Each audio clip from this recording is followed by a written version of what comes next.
Welcome back to Surviving and Thriving, where we share with you the things that we have learned as we have transitioned our family from struggling to survive disease to thriving right smack dab in the midst of it, in the hopes that something that we share with you will help you, enlighten you, and encourage you as you transition your family from struggling to survive disease to thriving right smack dab in the midst of it. I'm going to share with you something that I have learned in the entirety of my life, in the totality of my life, through all the different scenarios and situations that I've gone through, and especially as I have spent these large numbers of years of overcoming sickness and disease, from health crisis to just life crisis, right? Just all issues in the totality of my life, the sum of my life. I want to share something with you. I've been, as you know, bedridden. I've been in walkers. I've been in wheelchairs. I had the gait belts when I walked, been homebound, been able to go out, been bedridden. Just the gamut of some of the drastic things that people can go through. Been unconscious for long periods of time. Just been told multiple times over and over again, she's not going to make it within the next 4 hours. They didn't think I would make it 4 hours. They didn't think I would make it the next 2 weeks. Just being told a lot of things and having gone through multiple surgeries and all this other stuff. And I'm just telling you that and sharing with you all of that. So when I come to you, you know where I'm coming from and the things that I've experienced and how I've come to this conclusion as far as the health goes. But I've learned this when looking back over the entirety of my life, right? And hopefully this should be able to help you and give you some insight in your life, right? So through all the things that I've been through, especially in my health, one of the things that I've seen and that I've learned is that when you're in one state, you want to get to another state, right? That's obvious. If you're sick, you want to be well. If you're bedridden, you want to be up. If you're homebound, you want to be able to go out. If you're lacking energy and strength, you want energy and strength to do the things that you want to do. When you're overcoming and you're faced with different things in life, there are things that we want that are opposite of where we are right now. But that transcends just health issues, right? If you have one place that you're living in, you might want to go to another place. If you're here in life, you want to go to another place in life. In every aspect of our life, relationships, on the job, every aspect of our life, we're at one place, but we want to get something else. We have a desire for something. So what I've noticed is that in my desires in life and the desires that I have, my health goals, I'm at a place, I have been at different places, and I've always wanted to get somewhere else. So even though I'm in a good place now, I still have my sights focused on going somewhere else. But what I've learned is that when you're focused on going somewhere else, you desire somewhere else, there's some things that we need to be really clear about. Number one, we need to be really clear about what is it that we desire, and is our desire pure? There are some things that I've learned in my life are not pure desires, that the desires came from things that I saw, from things that other people told me, or desires that other people have placed on me. Those aren't pure desires. We want to kind of identify those and eradicate those, right? Throw those in the trash, get those out of our life. But the things that are purely, truly us, purely, truly our desire, right? Desire to get up out of that bed, desire to get these health issues out of your life and be healthy. The things that are purely us, now those are the real true goals and the desires that we have in life. And those pure goals, those pure desires that you have in life, we can look for them all around us, right? You can try to find what you need health-wise all around you to get what you're desiring. And you can come up short a lot and get a little frustrated. Frustrated because you can't find the answers. Frustrated because you can't find what you need, the help that you need, the treatment or the therapy that you need. There's an answer out there, but you cannot find it. And you're spinning your wheels, giving everything you got, and you're searching, but you're coming up short. I've experienced that a lot. You ever experienced that? I bet you have, right? I ain't even got to talk to you, child. I know you have, right? Because we all experience that in life. That's a natural, normal part of life. But what I learned is this, that what you're desiring and what you're looking for, you got to go up higher to get it. You're not going to be able to get it where you are. And that's where you get to weed out a lot. Is it a pure desire or not? Because to get up higher, to reach higher, and to go higher to get it, it's going to stretch you and it's going to cost you. And it's not going to be easy. Okay? And that's where we decide if this is a real desire or not. Do we want to do what it takes to get what it is that we really want? Now, how does that translate into health? Well, because sometimes going up higher means you got to shop in places you don't normally shop. And you got to pay prices for things that you normally wouldn't pay prices for. Now, health issues can cost you money. It costs you. It is expensive to be in a health battle, a health challenge, a health fight. It is not cheap. You rather have a skiing trip, right? And pay all them tens of thousands of dollars to have the best ski trip in the world that could ever be planned out than to have to deal with a health issue, because it's going to cost you on every end.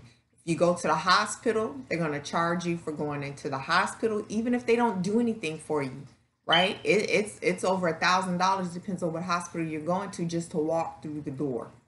Okay, so you go to the hospital, they didn't do anything for you, it's a bill. But if they admit you, that's a bill, right? They're going to charge you for stuff even if you don't eat the food. They're going to charge you for the food, right?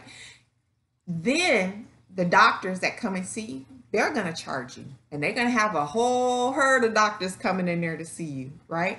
You're going to be charged for all of that. They're going to send you out with prescriptions that you might not even need sometimes. They give you some prescriptions, say, just in case. But you're going to get charged for all of that. You're going to be charged on every end. Then you're going to get charged on your regular doctor's appointment, any prescriptions that you need. And that's just on the medical side, any therapies, any treatments you need on the medical side. But if you start talking natural, you're going to have to pay for all that natural stuff too. The way you eat, the herbs, the supplements that you take, the therapies that you use out there. And you may have multiple doctors on the medical side and multiple doctors on the natural side. It costs. It costs you to be able to work, the money that you can make. It just costs on every end. And everybody that comes to you that got something that's supposed to be able to help you is going to cost you, right? It costs, and it is not cheap at all. Co-pays. And then even then, there's other bills outside of it because your insurance only covers so much. It's going to cost you. It's not a cheap thing at all, right? So it's a challenge to go up because you're not going to be able to just eat the way you used to eat, do the things you used to do, and the foods that you may need, the supplements you may need, the therapies, the doctors, the access you may need may cost a lot of money, which you might not be used to paying for. To go organic is going to cost a lot more money, right? Than to just eat, say, the lettuce that you get at your regular grocery store. And sometimes that cost, that taking you higher, means you got to go to places you've never been to get the answers that you're looking for. But it's always worth it in the end. So what happens is when we get faced with these things to say, do I go forward and go out to go up higher to reach what I'm looking for? We have decisions to make. Is it in me? Do I have what it takes to meet that challenge, right? Is it a pure goal? And we have to decide, are we going to step back? Because sometimes there's decisions are made to step backwards because it's a place of comfortability, right? Or even to stay the same. And sometimes people choose to step back or stay the same because they're comfortable, even though comfortable is not a good place. Even though comfortable is not a safe place. Even though comfortable is miserable, right?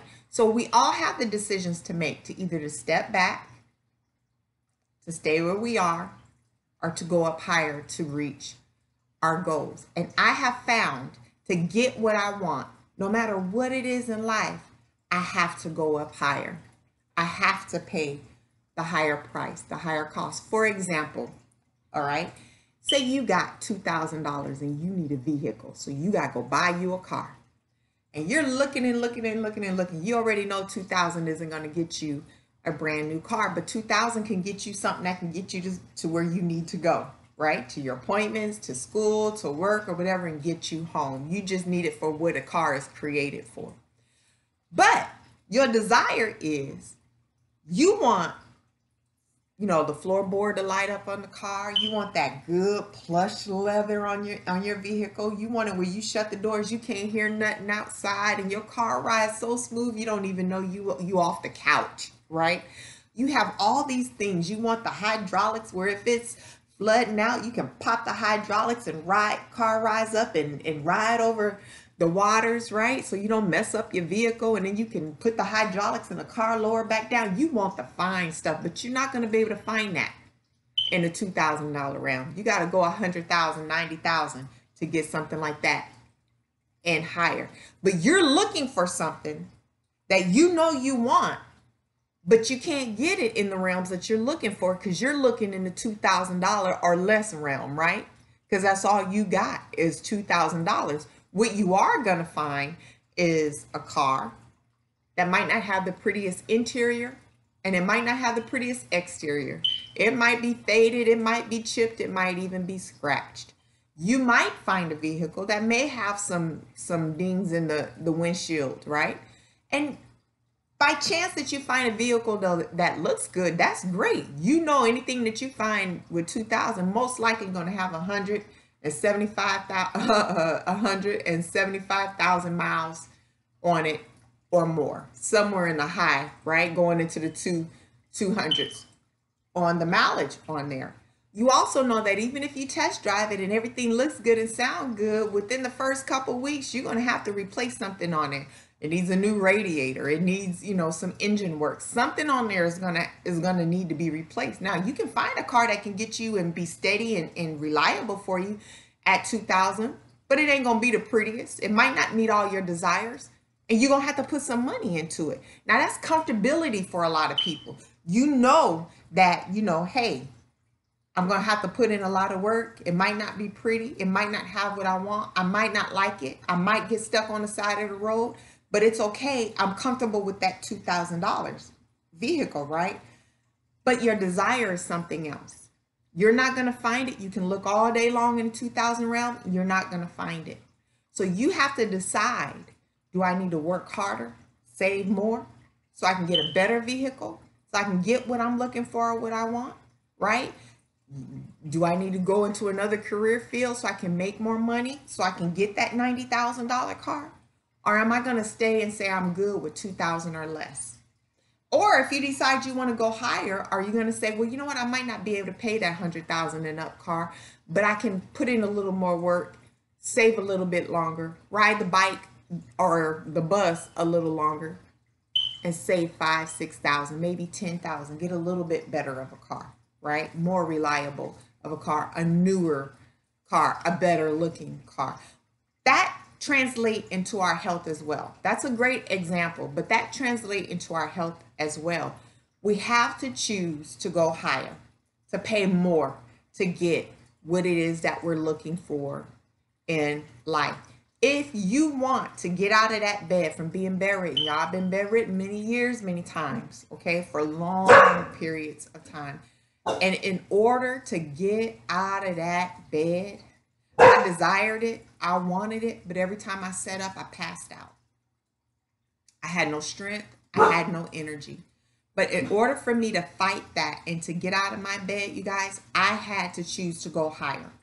And what choosing to go higher meant for me was, I had to do exercises and leg lifts in the bed, and I had to be assisted with it because I couldn't get out the bed to do it. And you guys, I would do a few leg lifts and I would pass out and I'd be out for a few hours. And it hurt like the dickens, and I cried and I was frustrated. And I remember walking and trying to get to where I can walk to the front door, and eventually walking a little bit outside and sitting down, and my husband happened to come pick me up and bring me in the house. But that's what I had to do because I wanted to get up, so I had to reach for something outside myself. And there were times where I had done that so many times that I was just worn out on the inside that, I needed help. Girl. So I had to go to rehab. I had to bring people in the house to help me to get that gusto to get up. And it cost me. It cost me money big time to have people come into your house, right? to work with you, and then eventually start going to gyms and just all kind of other stuff. But I had to reach in my pocket and pull out something, right? Now, sometimes when you're dealing with health issues, because money is tight, it ain't flowing the way you want it to flow. You got big financial issues and big financial decisions to make, right?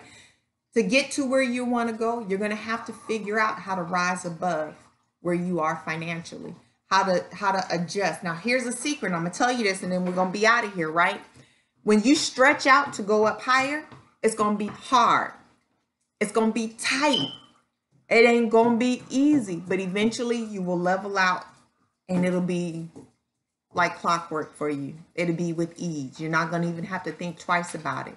But the initial is a fight to get there and stay there. But when you make the fight to stay there, you eventually earn the right to be there. Even while you're going through health issues. Even while life is throwing everything at you, right? If you can stand and make it through everything being thrown at you and prove that, you know what, I'm not going nowhere, I'm doing this, it will eventually level out and it'll be easy and smooth for you. But when you get there, you're going to realize, I want to go higher. And you start the process all over again. I hope something in there was helpful for you. Remember, in all things, at all times, especially when you're going through health challenges or big challenges in life, period, do you, be you. You got to be you in order to make it through. Until next time, bye.